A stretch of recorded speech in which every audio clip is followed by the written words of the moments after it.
In this video, I'm going to talk about this book I recently read called The Defining Decade by Meg Jay. She's a clinical psychologist, actually at the University of Virginia in Charlottesville, which is where I'm located. And she wrote the book to give some direction, some practical advice to people mostly in their 20s, generally just out of college, who don't really have an idea of where they want to go with their lives. They might have a vague idea of what they think their future ought to be like or what they want their future to be like 10, 20, 30 years from now. But they don't have a specific plan and they don't really know how to get started. So in that respect, it's a really good book. It gives some really good, practical, specific advice on how to get started, how to get yourself into a career, knowing that you might change the career, just some way to get started to push yourself towards the future that you would like to have. Now, I'm not going to do a review of the book. You can get reviews online, Amazon, whatever. I'm going to talk specifically about the book from my perspective as somebody who has relatively recently discovered his passion, which I talk about in previous videos, is this magical thing that resonates with something inside of you, and it says, this is what you need to be doing for the rest of your life. It's this source of intense motivation and direction. And, you know, in my case, when I discovered my passion, which is reading and writing, I was like, this is what I need to be doing for the rest of my life. It was this absolute certainty. And this happened for me at age 47. So I'd gone for 47 years without having this feeling of certainty in terms of direction for my life. So I'll talk about the book from that perspective because I think it's pretty unique. But just for the first few minutes of this video, I'll say, if you're in a position, let's say you're in your late teens, early 20s, or even through your 20s or into your early 30s, and you feel like you don't have a specific direction, you haven't discovered your passion, most people haven't, most people never do. This book is a really good book. I highly recommend you read it. It's a relatively quick read, only 200 something pages. And Meg Jay gives specific advice that's really good advice on how to get started. Not obviously specifically what you individually ought to do, but really pretty specific advice for a general audience on things that you can do to help launch yourself into a career that could be fulfilling, at least until the time that you discover your passion, which is what the purpose of this channel is, to help you discover your passion. So it's a good read. I recommend you read it. Now, for the next hour or however long it's going to take, I'm going to talk about my perspective on this book, highlighting passages to discuss not really what she means, but how I reflect on these things in terms of what it means when you have your passion and how it differs from what she might suggest in this book. So she quotes some of her, she has a private practice as well as being a university professor. So sometimes she quotes students, sometimes she quotes clients in her private practice. And she just paraphrases a few people here. She says, one person says, I feel like I'm in the middle of the ocean. Like I could swim in any direction, but I can't see land on any side, so I don't know which way to go. Another person says, these are people generally in their early to mid-20s. Last night I prayed for just one thing in my life to be certain. It's interesting. I absolutely understand the perspective of feeling like there are so many possibilities that one could do, not necessarily that you're qualified to do anything, but so many possibilities that you could do that it's hard to pick a direction and move forward, particularly when you're not confident that whatever direction you might choose would be the correct direction for you, like medium term or long term. And that's how these people feel. A lot of her clients, she says, don't necessarily feel that they have no options, like they're not qualified to do anything. A lot of them feel like they're qualified to do a lot of things, but they just don't know which direction to take. Now, it's really interesting. From the day that I discovered my passion, it was this absolute clarity that, yes, this is what I need to be doing. And it's a type of clarity I never had before. Now, again, in my late 40s, I've had a career, I guess 2 careers, And, they were fulfilling, they were engaging, things like this, like the same type of career most people have who don't have a passion. But the day that I discovered my passion, I was like, wow, this is what I've been missing my entire life. And part of that is the direction and the certainty that having a passion provides. So I can relate to these younger people who she's paraphrasing, and I will say, if, hopefully when, but if you discover your passion, you will recognize it as this moment of great clarity in direction. So there's, at least from my experience, it was no longer, is this the direction that I should take? It was, I absolutely know positively 100% that this is the direction that I should take. It's this magical experience, which is why I do these videos, because I'm trying to, in every way that I can, help other people discover their own passion. Oh, and before I forget, the other day, actually on my birthday, this guy Manoj became my second subscriber. I have 2 subscribers now. So thanks, Manoj. I really appreciate it. It was a great birthday present. I'm glad you're getting something out of these videos. I hope this one and any future videos are equally useful to you. And I hope you're the second of many, because I want to get this message out to as many people as possible. All right, so she goes on. Okay, this is another one of her clients or students, doesn't really matter, saying, I think about my parents' question. This is a question of parents posed to this young person. What are you going to do with your art major? Okay, it makes no sense to me now. No one I know really knew what they wanted to do when they graduated. What people are doing now is usually not something that they'd ever heard of in undergrad. That's why I wish I had done more during my first few years out of college. I wish I had pushed myself to take more work leaps or a wider range of jobs. And it goes on. So this person, is saying, wow, I majored in one thing in college, and I and so many of my friends aren't doing anything related to that. And in fact, that was my experience. I got a PhD in mechanical engineering, and then I started a career in home building, which I loved. And in fact, I loved it a lot more than I think I would have enjoyed a career in engineering. But I can absolutely relate to this, and a lot of people can. And to me, this really speaks to the opportunity that I missed not having discovered my passion early in life. And by that I mean ideally in high school or as late as college. I recognize now, having had discovered my passion, if I had found this, when I was 16 years old, still in high school, it would have given me such a great direction for what I should major in college and beyond, and I would have stuck with that all of these years and potentially would have done far more meaningful things for society by this point in my life than I've done so far, which was, building a bunch of nice custom homes, but still. It doesn't affect too many people in society.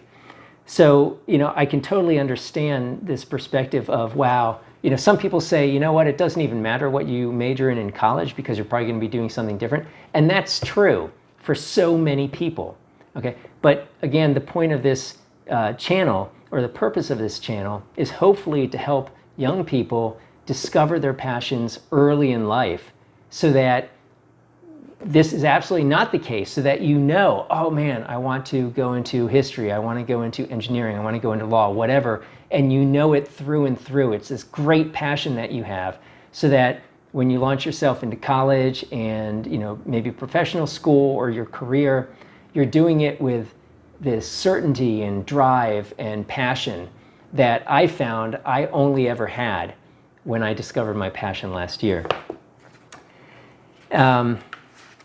Moving on. Again, what I do is, I highlight passages in these books that I think are relevant to the channel, and then I just discuss them. So again, this isn't a review of the book. I just discuss certain passages and talk about it from the perspective of somebody who has discovered his passion. Here's another passage. All right, here we get to what another sociologist called the weakness of strong ties, or how our close friends hold us back.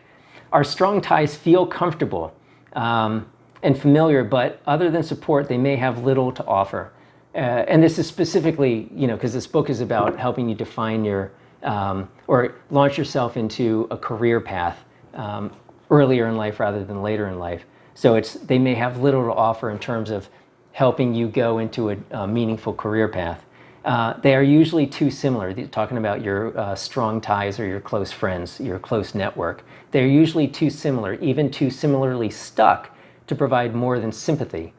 They often don't know any more about jobs or relationships than we do. So, this passage is talking about, many of your close friends or the people you spend the most amount of time with might have, similar life circumstances. So they might be less able to help launch you into a meaningful career than people who she goes on to describe, and I'll read right now, who she describes as weak ties, people who are not in your immediate close social network. So would have necessarily different interests, be in different careers.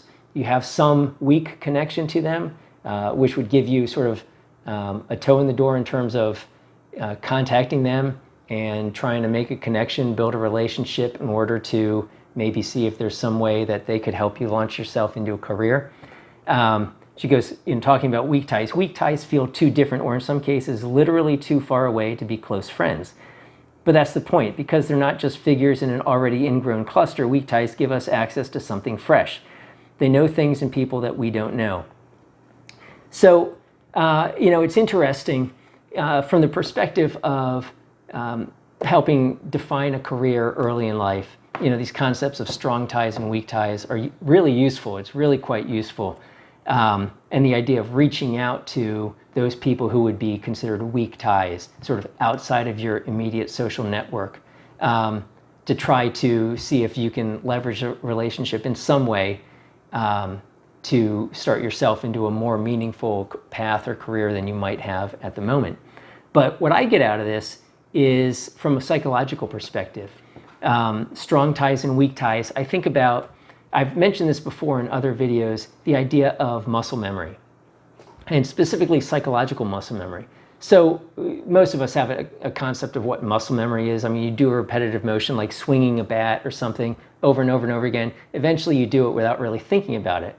And sometimes it's good if you have good technique, and a lot of times it's bad if this repetitive motion gets grooved, into your muscle memory, but it's bad technique. So then it's going to take extra work to unlearn the bad technique, and then you're going to have to do more work to groove the good technique. Well, from a psychological perspective, I think about psychological muscle memory, where it's very common for most of us to think the same thoughts over and over again, to think the same way, to expose ourselves to the same type of information. So we never really break out of this loop of like grooving our thoughts and the way we think over and over again. And I've said before, it's like if you want different results from the way your life is now, you're probably going to have to think differently. Because if you think the same way, you're probably going to get pretty similar results. And this ties into the strong ties and weak ties, which she talks about in terms of, I consider strong ties to be your psychological muscle memory. The way you think over and over again, which just becomes habitual. And the weak ties is thinking in new ways, expanding your perspective. And to that, while she says weak ties are people outside of your social network, let's say, from my perspective, from a psychological perspective, weak ties would mean reading things, for instance, exposing yourself to information that is outside of your typical frame of reference, the way you ordinarily think. Reading things, and I love reading, it's incredibly powerful, so I use reading as an example, but of course you can get your information other ways. But reading things that expand your perspective, force you to consider an alternative perspective than the one that you have, maybe even one that contradicts your own perspective. These methods, what she would call weak ties, what I would call breaking the psychological muscle memory, is critically important to help you learn how to think in a different way in order to become a different person and live a different life. She goes on, weak ties. Oh, this is interesting. Okay. She goes, weak ties, on the other hand, force us to communicate from a I have this covered with a tab, from a place of difference, to use what is called elaborated speech.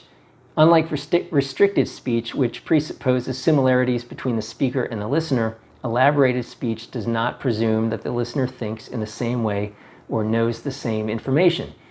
What she's referring to here is when you speak to your friends, for instance, in your close-knit social network, you have shorthand ways of speaking, and there's less of a need to clarify your ideas because probably people think similarly, and so you can get by just talking about or explaining yourself only partially, and they'll be able to understand the rest. Well, when you're talking to weak ties, like people outside of your close social network, she talks about the importance of doing so because it forces you to clarify your thinking and clarify your speech and elaborate on your ideas such that somebody who is not in your social network, who might not speak to you regularly, who might not even share the same vocabulary, would be able to understand you, would be able to understand the message that you're trying to convey. And I have spoken about this before with respect to the power of writing. Every day for 2 hours, early in the morning, I write undistracted. I just sit and I think and I write for 2 hours. And it's reflective writing. It's writing, trying to draw out thoughts that I've been having about things related to this topic, reflections on things that I've read, maybe discussions that I've had, all for the point of like assimilating all this information that I'm processing, because I do a lot of reading, to process it, to assimilate it, and to connect it to other ideas and thoughts that I've had. So, with respect to specifically this book, where she talks about the benefit of talking to your weak ties, talking to people who you don't ordinarily talk to, where you're forced to elaborate on your ideas. So too, specifically, is the value in writing, because writing, in a way, forces you to elaborate on your ideas. And I don't necessarily mean writing for a public audience. It could just be writing for your own reflections. But, thoughtful, reflective writing forces you, if you do it diligently, really to elaborate on what you're thinking. Because certainly I found for myself, and I don't think I'm very different from most anybody else, when I think about things and I have ideas floating through my head, they can be far more nebulous, far less structured, far less defined than when I put the ideas on paper. And I don't know what it is, but for me, it's incredibly powerful because I put these ideas on paper, and if I want to be diligent about it, I'm forced to develop the ideas more than if it's just like a stream of consciousness, thoughts floating through my head. Really, really powerful, really, really important. So, I know I mention this every single video, the importance of reading and writing daily. But it's so powerful, it's so important, and it's analogous to her concept of strong ties and weak ties. Okay, this is interesting. She talks about, again, the context is not really important. What I'm reading here is just, I want to read some of these passages so that I can launch off into how it relates to discovering your passion, defining your calling, that sort of thing. It's simple. It's good to be good. There is a, quote, helper's high that comes from being generous. In numerous studies, altruism has been linked to happiness, health, and longevity. Okay, it's really interesting, this idea of helping other people. For me, before in the last 12 months, nearly, discovered my passion and defined my calling, it would have been quite paradoxical to think that focusing my efforts on helping other people would be even more motivating than focusing my efforts to my own direct benefit. Not that I was like a really super selfish person in my first 47 years, but I don't think I was any different than most people, where we generally go through life focused primarily on, not to put this in a negative way, but what's in it for me. I mean, we're all self-interested. Obviously, for most of us, we're the center of our own lives. And so it's quite natural for the average human, and pretty much we're all average in a sense, to go through life thinking about things from, oh, how is this important to me? What do I get out of it? Things like that. Since I've discovered my passion, this magical experience, and defined my calling, I have found that my motivation is like 1,000 times stronger doing this work, trying to share this message and develop these ideas for myself so that I can help them, so that I can share them with other people. My motivation is so much stronger doing this, thinking that I could help a lot of people, than would be my motivation if it were just for my own personal benefit. It's really strange. It's not like, this is completely uncommon. I mean, you hear about this all the time, but living through it from my own perspective, certainly having gone through 47 years of not really having this perspective and then living this, it's like, wow, it is so powerful. I mean, this is what keeps me going. I do these videos. I read all these books, and I write articles on my Substack, which there's a link below in the description to all the articles. And I do this really, really motivated, hoping that one day I will be able to develop all these ideas so that I can provide very specific tools and strategies for people to give them a much better chance than they otherwise would have to discover their passion, to define their calling, because the benefit to them and the benefit to society would be amazing. It would be absolutely amazing. Okay, moving on. Okay, I tabbed the entire page, so I don't want to read the entire page.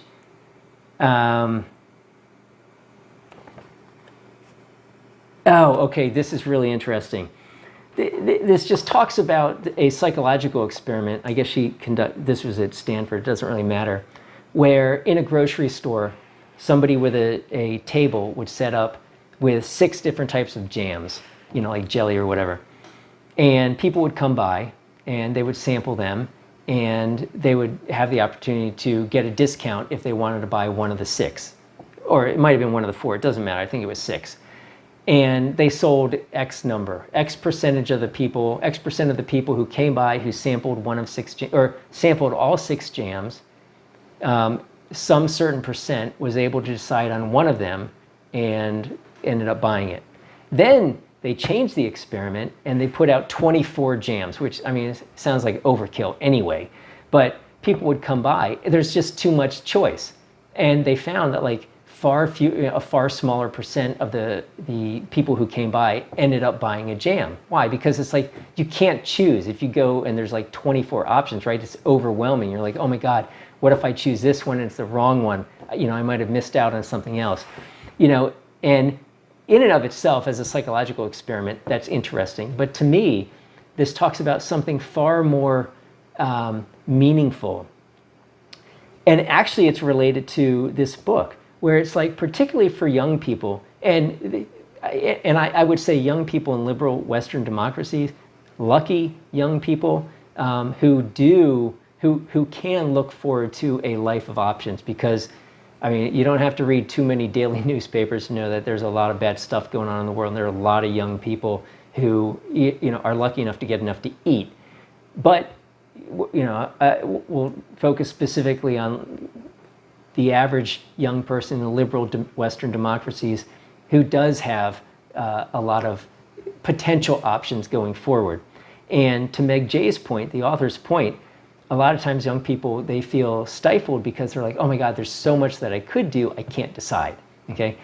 And this psychological experiment with the jams demonstrates that this is not unique to young people in terms of the direction of their lives. It's as mundane as, gee, which jelly do I want to buy, right? But to me, it's really, really interesting, because I know when I was younger, I wasn't like stifled in the sense of, oh my God, I can't make a decision in terms of what I want to do for a career. But I did have a feeling, wow, there's so much that I could do. What direction should I choose? So in that respect, I was very similar to a lot of her clients. The really, really interesting thing is that the moment I realized that I fell in love with reading and writing, that moment when I discovered my passion, it was like absolute clarity that this is what I need to do. There was no thought of, oh gosh, if I pursue this, what will I be giving up? What other paths might I have been able to go down that I won't be able to if I dedicate myself totally and completely to the path of reading and writing, and then, the specific direction from that I defined as my calling. It was just, in the same sense of, if you fall in love with somebody, like totally head over heels, in love with another person, most people don't think, oh, if I have a long-term relationship with this person, just think of like all the other people I couldn't date. It usually doesn't happen that way when you fall totally in love, right? This is why people who fall totally in love usually end up spending the rest of their lives together, hopefully.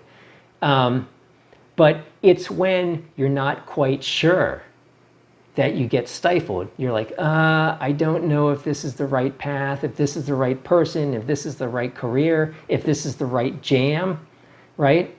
So it's very interesting that, this concept of we get stifled when there are too many options, except when you discover your passion. And then it's the equivalent of falling head over heels in love, and there's no more doubt. It is that magical. Again, this is why I have this channel, because I want so many other people to discover this, hopefully far earlier in life than I did, right? I mean, my God, at 47, I have, I'm probably well over halfway. If I could help teenagers and people in their early 20s do this, that would be wonderful. I mean, even people in their 30s and 40s, but nevertheless. So it's one of these, related to this psychological experiment, if you found a jam where you're like, oh my gosh, let's say there were 24 jams laid out, and on the fourth jam, you were like, this is the jam for me. It is the best thing I've ever tasted, whatever. You wouldn't have a need to try the other 20 jams. You'd be like, if it resonated with you that strongly, if it just lit up your taste buds, and you're like, oh my gosh, there's nothing on the planet I could taste that, you wouldn't bother trying the other 20. Well, that's what a passion is like. You have all these options of careers and life paths and whatever else. But if you're lucky enough to discover your passion, that clears every other option off the table. And you're like, it doesn't matter. This is what I need to be doing. This is like the thing for me. It's amazing and it's beautiful. All right, we'll go on.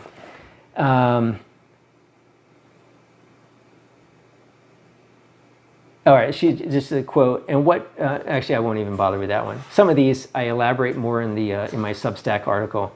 I don't want to spend too much time reading with my eyes on the book and not at the camera. Okay. Oh, this is really interesting. All right, she goes, each person has an inherent urge to grow toward his or her potential, much in the way an acorn becomes a tree. But because we all aren't acorns and won't all be oaks, there is bound to be confusion about what exactly growing toward our potential means. Some 20-somethings, and again, the book is geared toward people in their 20s, dream too small. Some 20-somethings dream too small, not understanding that their 20-something choices matter and are in fact shaping the years ahead. Others dream too big, fueled more by fantasies about limitless possibilities than by experience. Part of realizing our potential is recognizing how our particular gifts and limitations fit with the world around us. Okay, this is again really interesting. If you don't have the certainty that comes from having discovered your passion, then I can totally understand this. You're like, oh, am I reaching too high? Am I aiming too high? Am I aiming too low? Where is my potential going to send me 10, 20, 30 years from now? What could I end up? I don't want to undervalue myself, but I also don't want to try something that's just, I'm totally, completely out of my depth trying, and it's just going to end in frustration and disappointment, and then I'm going to have to start all over from scratch. These are common thoughts that most young people have, I think. Again, who are fortunate enough to have multiple options, going forward. The really interesting thing, having discovered my passion, is that, again, this wipes away all of that talk, that self-talk about, oh, am I aiming too high, aiming too low? The focus no more, at least for me, is on, oh, where will I be 10 or 20 years from now? Will I achieve the success that I'm capable of, or will I have overshot and, be disappointed? The focus becomes, oh my gosh, in the time that I have left, how much can I get done for the benefit of the people I'm trying to help? How much can I learn about this topic? How much can I develop my ideas? Or whether it's, maybe it's a product, how much can I develop and refine this product? Whatever it is, the focus isn't, oh, am I aiming too high or too low? It becomes, oh my gosh, in the time I have left, can I do everything that I, want to be able to do to help other people? Can I do as much as I can? Whatever, your talents and your skills and your intellect and whatever would be able to allow you to do. It's not, I have found it's not an issue of, am I aiming too high or too low? It's, oh, how can I maximize my knowledge and my skills and my talents so that I can do meaningful things for other people, for society, and live this fulfilling life of pursuing my passion and my calling every day. So again, so much I found, it's like when you discover your passion, everything changes. It's like your perspective changes, how you view yourself, how you view the world, things that are important to you change, your priorities change. I mean, it's crazy. It really is magic, which, again, I've characterized myself before as like a religious evangelical, somebody who just found religion. He's like, oh, I need to go tell everybody how amazing this is. Well, I mean, this is not a religious experience for me, but it's similar, where it's like my passion is reading and writing, but my calling is to help other people find their own passion because it's that amazing. Okay, moving on. Okay, it's like, again, this one client, by starting a career, he imagined he was agreeing to decades of the status quo. Saying yes to one concrete thing felt like saying no to an interesting or limitless life. So again, this young person who's her client was concerned that, oh, if he commits to one path, it's going to cut off all these other paths. And I can completely understand that perspective from somebody who faces, early in life, a lifetime of, perceived possibility and, oh, which way should I go? What's going to lead me to the most fulfilling life? When you discover your passion, again, it's just like the jam. When you discover your passion, it's like, this is the jam for me. I don't need to worry about any other paths anymore. This is the jam for me. It like resonates with something so important inside of you. And it's like, this is what I'm about. This is what I need to be doing. There's no more question. There's no more question. There's no more like, oh, what if I don't choose this path? It doesn't work like that. When you discover your passion, it's, again, I mean, I'm so sorry that I'm relatively early in this process. I can't give you, oh, here are 10 steps that you can do that would, drastically increase your chances of finding your own passion. I'm not there yet. That's the goal of this channel. All I can do is like, at least I can do my part initially, given the knowledge and the skill that I have right now, to say, there is this magical thing. Don't stop looking for it. If you haven't found it, it doesn't matter if you're 60 years old. If you have a desire to find this magical thing, don't stop looking. It is magical. It's absolutely amazing. And I think if I were young, like, 10, 15 years old, and somebody said this to me, said, hey, Dominic, just keep in mind, there's this truly magical thing out there, and don't stop looking for it. And I can't tell you exactly how to find it, okay? But if you expose yourself to enough things, hopefully it will trigger, it will like grab hold of you and say, hey, this is it. Then I would have been on the lookout for it. Throughout all of my, young adult and middling adult years, instead of just stumbling upon it without even knowing what I was looking for, relatively late in life, right? So given that I can't give you the 10 steps right now or whatever, I can at least say, there's this thing, it's magic.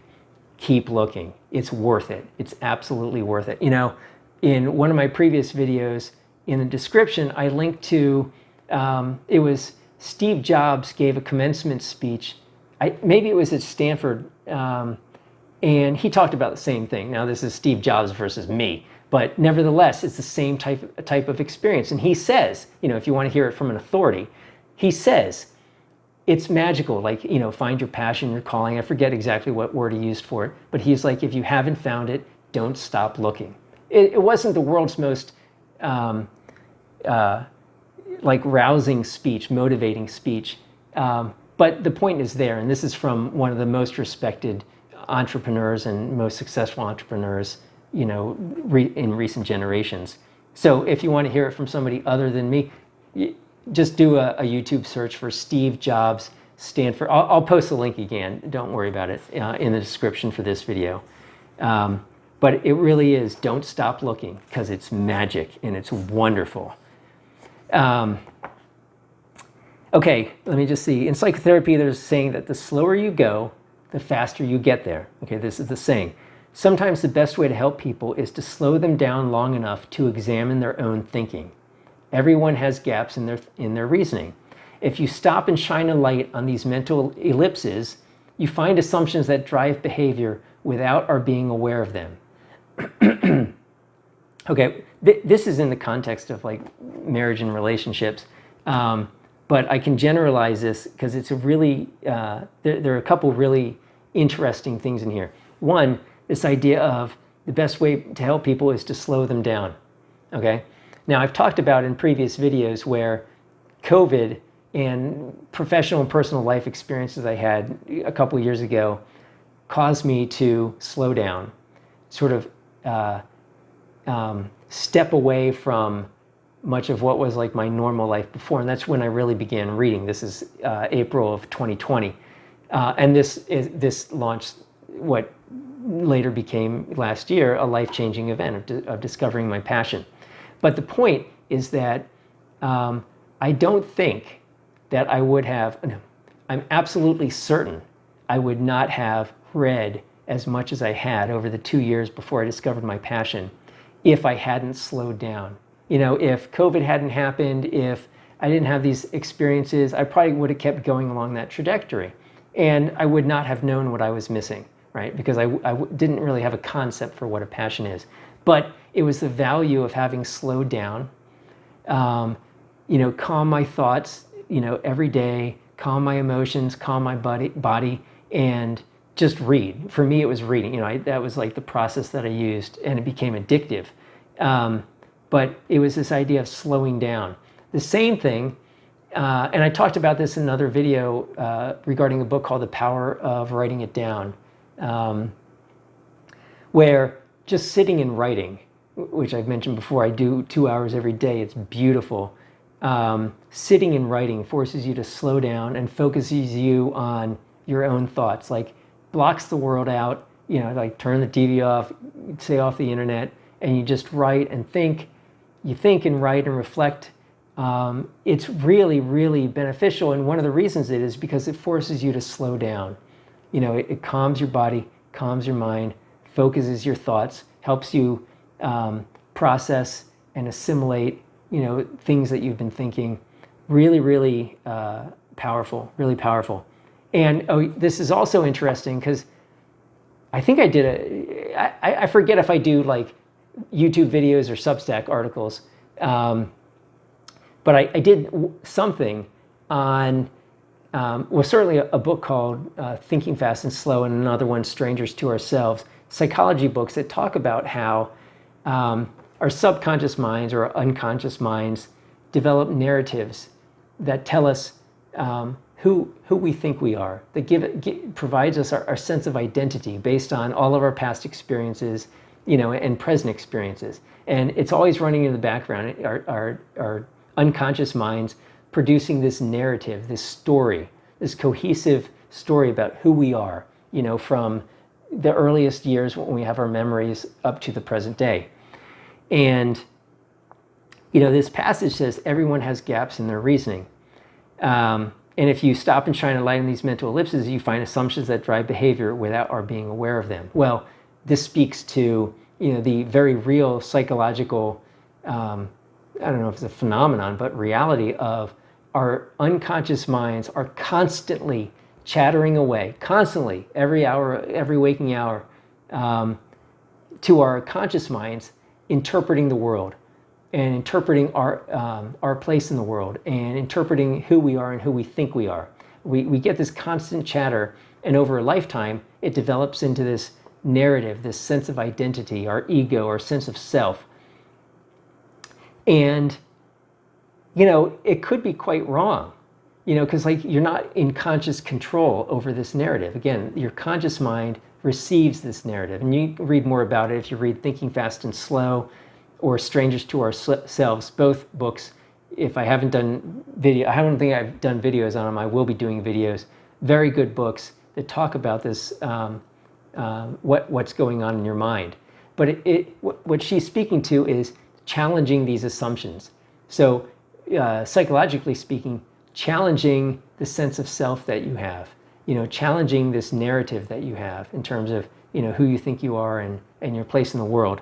That's not specifically related to discovering your passion, but it is a very real psychological thing that I know certainly, young people, and I think I read like in your 20s, or maybe it's up until 20 or something like that, your mind is like really developing your sense of self.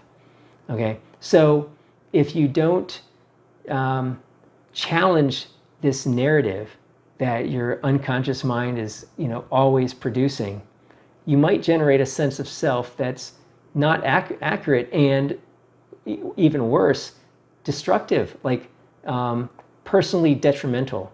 You might have a lower opinion of yourself than you should, right? Because you interpret yourself and things that happen to you and actions that you've done in a really negative way. And I'm not saying distorting reality, but I'm saying in a negative way that does distort reality to your detriment. So, that's kind of a side note in terms of really being conscious of this effect of how your mind works. And I do recommend reading those two books if you have the opportunity. Thinking Fast and Slow by Daniel Kahneman and Strangers to Ourselves. The author I forget, but it's a book on psychology. It's going to be easy to find.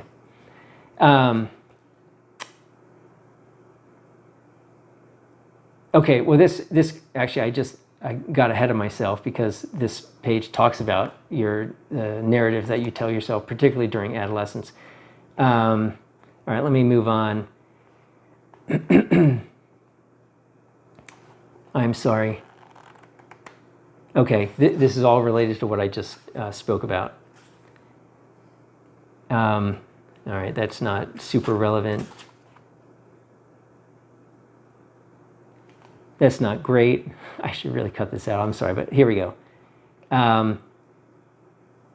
Okay, all right, so she's talking about confidence. That's not even super, I don't want to talk just for the sake of talking. I mean, some of this stuff is interesting. I write about it in my Substack article. I don't really need to do it here.